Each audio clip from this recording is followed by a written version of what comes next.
In this video, I will show you how to hide the sale and sold out badges from product cards on your Shopify collection pages and Dawn theme. As you can see in this example, there are a few products in my collections that feature sale and sold out badges. So in order to hide them, we need to add the CSS rule. So at first, let's log into Shopify admin account and then select online store. Now locate Dawn theme and then select customize. Once the editor loads, at the very top, click on homepage and then select collections and then click on default collection. Then on the left under template, click on product grid, then scroll all the way to the bottom and then select custom CSS. We're going to be adding the CSS rule right in here.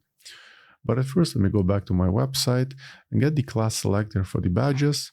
For that, let's simply right click on the sale badge and then click on inspect. Let's take a look.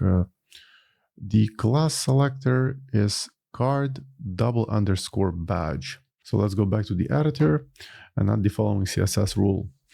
Type period, card _badge, open left and right curly braces, place the cursor in between them, press enter.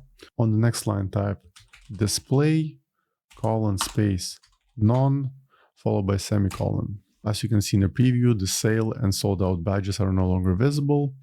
Now let's save the changes. Then let's go back to the website. Let's try refreshing it.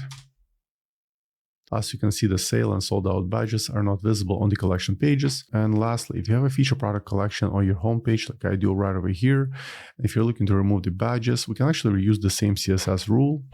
For that, let me go back to the editor. Let me copy the current CSS rule. Then click on default collection, select homepage. Then on the left, look for featured collection. Once again, let's scroll all the way to the bottom and let's add the CSS rule right in here. Now let's save the changes.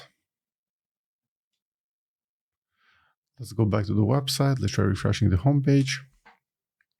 And as you can see, the sale and sold out badges are also not visible under the feature products. So for now, that's it for this video. I hope you found it helpful. If more Shopify tutorials, please subscribe to my channel. Thank you.